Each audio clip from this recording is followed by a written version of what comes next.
السلام علیکم. آج 3 بجے میں آپ کو خوش آمدید کہتے ہیں. میں ہوں سادیہ غوث اور میں ہوں مونس رضا. ہیڈ لائنز آپ نے ملاحظہ کی. بلیٹن میں سب سے پہلے آپ کو بتائیں IMF کے دباؤ پر تیار کردہ منی بجٹ آج کابینہ کے اجلاس میں پیش کیے جانے کا امکان ہے.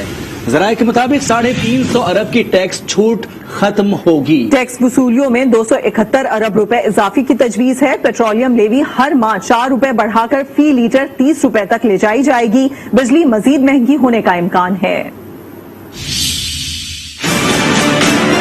IMF نے ٹوٹل ہمیں $6 بلین دینا ہے. $2 بلین انہوں نے سالانہ ہمیں دینا ہے اور ہماری ہر چیز انہوں نے لکھوا دی. ٹیکسز نہیں بڑھیں گے. آپ کے جو ہے ایگزمپشنز کچھ وڈرا ہوں گی.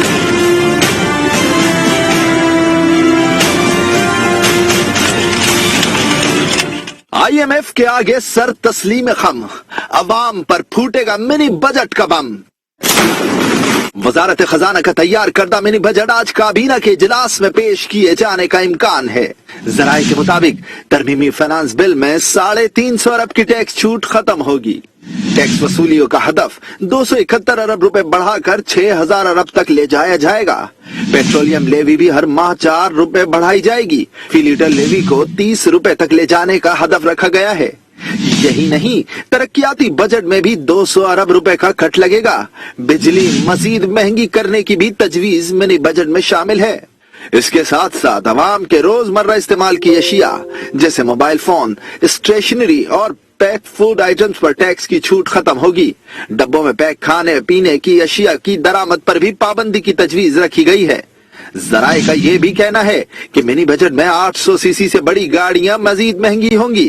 لگژری گاڑیوں کی درآمد پر پابندی عائد کی جائے گی. کاسمیٹکس کے سامان پر بھی ڈیوٹی بڑھانے کی تجویز. اجلاس میں پرانے کرنسی نوٹس کی تبدیلی کے لیے وقت بڑھانے کا بھی فیصلہ کیے جانے کا امکان ہے.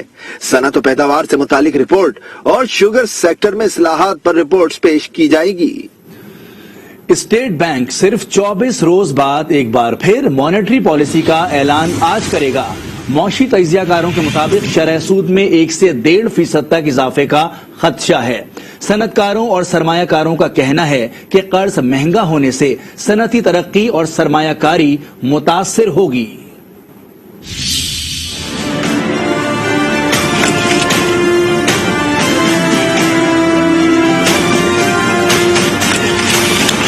ایک ماہ میں دوسری بار چلے گی شرح سود میں اضافے کی تلوار. اسٹیٹ بینک آج نئی مانیٹری پالیسی کا اعلان کرے گا. معاشی تجزیہ کاروں کے مطابق پالیسی ریٹ میں اضافے کا امکان ہے.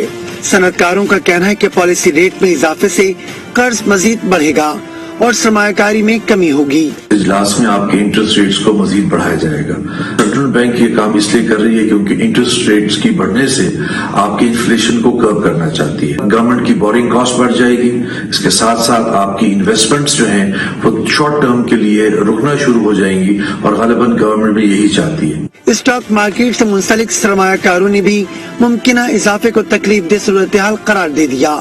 آج دوبارہ مانیٹری پالیسی کا اعلان ہو رہا ہے. انویسٹرز کو، کیپٹل مارکیٹ کو یہ وسوسہ ہے کہ یہ ڈبل ڈیجٹ کی طرف بڑھنے کا ہے، جو کیپٹل مارکیٹ کے لیے نہیں، کافی بڑی بڑی انڈسٹریوں کے لیے بھی تکلیف ہے. آج بھی اضافہ کیا گیا تو انڈسٹریل گروتھ جو ہے وہ بالکل رک جائے گی اور اس سے جو ہے وہ انڈسٹریل پروڈکشن اور اس سے ریلیٹڈ اور ساری ایکٹیویٹیز کو جو ہے بہت بڑا جو ہے دھچکا ملے گا.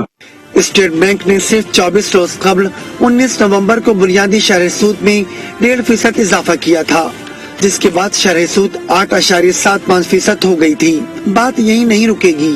اگلے ماہ یعنی جنوری میں بھی ایک اور مانیٹری پالیسی آئے گی. پاکستان میں مہنگائی میں مزید اضافہ ہوگا. ایشیائی ترقیاتی بینک نے خطرے کی گھنٹی بجا دی.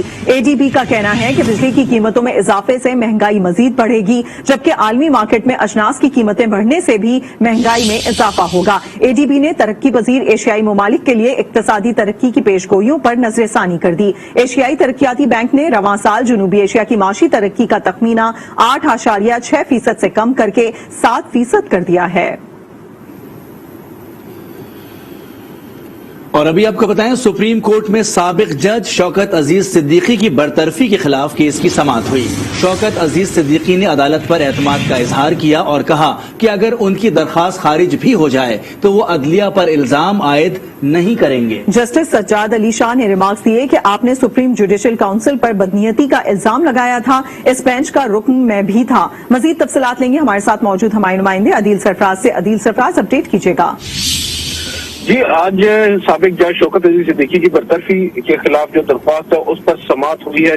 جسٹس سماعت بندیال کی سربراہی میں 5 رکنی لارجر بینچ نے سماعت کا آغاز کیا تو جسٹس شوکت عزیز صدیقی نے روسٹرم پر آ کر عدالت سے اجازت چاہی کہ وہ ایک بات کرنا چاہتے ہیں، جس پر عدالت نے انہیں اجازت دی اور انہوں نے کہا کہ میں عدالت پر بالخصوص اس بینچ پر مکمل اعتماد کا اظہار کرتا ہوں۔ سوچ بھی نہیں سکتا کہ بینچ یا بینچ کا کوئی بھی رکن جانبدار ہے۔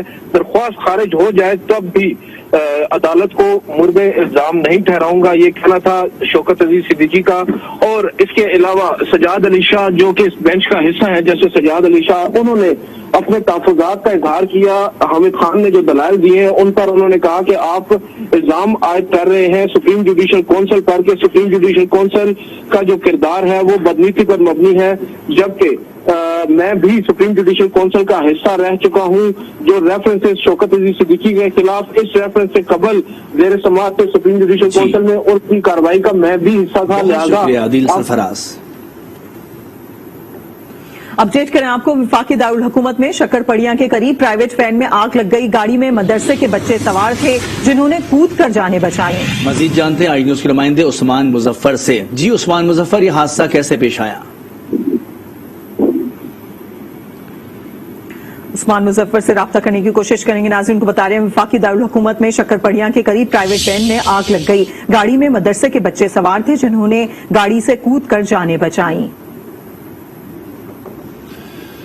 آگے بڑھیں گے اور آپ کو بتائیں کہ سندھ حکومت آئین کی خلاف ورزیاں کر رہی ہے۔ اپوزیشن لیڈر حلیم عادل شیخ کا صدر مملکت، وزیر اعظم، چیئرمین سینٹ، اسپیکر قومی اسمبلی کو خط، جس میں موقف اختیار کیا گیا کہ وزیر اعلیٰ سندھ نے ایوان میں قابل اعتراض انداز میں بات کی۔ حلیم عادل شیخ نے مزید کہا کہ سندھ کا نیا بلدیاتی قانون آئین کے آرٹیکل 140A سے متصادم ہے۔ عوام نے نئے بلدیاتی قانون کو مسترد کر دیا۔ کوئی ایک شہر ایسا بتا دیں جہاں سندھ جیسا بلدیاتی نظام رائج ہو۔ خرم شیر زمان کا بلاول بھٹو زرداری اور مراد علی شاہ کو چیلنج۔ کہا بلاول ہمارا منہ کیا کالا کریں گے، ان کے تو اپنے کرتوت کالے ہیں۔ جس میئر کے پاس کوئی اختیار نہ ہو وہ شہر کی کیا خدمت کرے گا۔ مراد علی شاہ نے سندھ کو الگ کرنے کی بات کی، وہ اچھی طرح جان لیں ایسا کبھی نہیں ہو سکے گا۔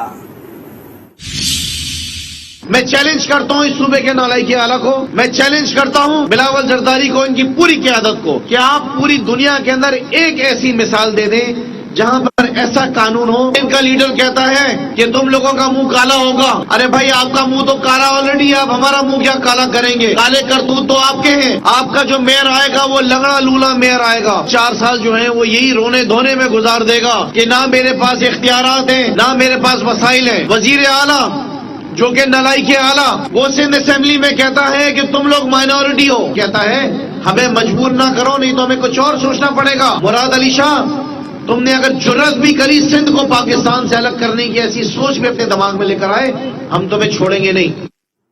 ایم کیو ایم کا وزیر اعلیٰ سندھ سے معافی مانگنے کا مطالبہ۔ خواجہ اظہار کہتے ہیں بلدیاتی قانون کو سندھ دشمن نظام کہتے ہیں، کالا قانون وہ بناتے ہیں جو خود کالے ہیں۔ سندھ حکومت جب تک شہری حکومت کو پیسہ نہ دے، وزیر اعظم صوبائی حکومت کو NFC ایوارڈ سے رقم نہ دیں۔ یہ بلاول صاحب نے جو کہا ہے کہ کالا قانون کہنے والوں کا منہ کالا، تو یہ سندھ کے منتخب نمائندہ جماعتیں اور ان کے ووٹرز کی بھی دل آزاری۔ کالا قانون وہ بناتے ہیں جن کے کالے کرتوت ہوتے ہیں۔ سندھ میں کس کے کالے کرتوت ہیں؟ پاکستان پیپلز پارٹی کو اچھی طرح معلوم۔ دنیا بھر کو دھوکہ دے کر NFC ہمارے 120 ارب روپے کھا گئے، لیکن جو اصل سندھ کے لوگوں کو پیسہ ملنا ہے وہ PFC سے ملنا ہے۔ پرائم منسٹر صاحب سے یہ گزارش کرتا ہوں، صوبہ سندھ میں جب تک NFC نہ دیں، جب تک صوبہ Sindh provincial finance commission Karachi تک اشمور تک دینے کی یقین دہانی نہ کرائے۔ مراد علی شاہ صاحب کا جو یہ بیان آیا کہ ہمیں پاکستانی سمجھو ورنہ کچھ اور سوچنے میں مجبور ہوں، مراد علی شاہ صاحب کو اس پر معافی مانگنی چاہیے۔ یہ لسانیت کی بات کس نے کی؟ کس کو عقلیت کہا؟ 40% سندھی اپوزیشن میں بھی تو ہیں۔ آپ نے ہمیں ایک علیحدہ شناخت تسلیم کیا ہے،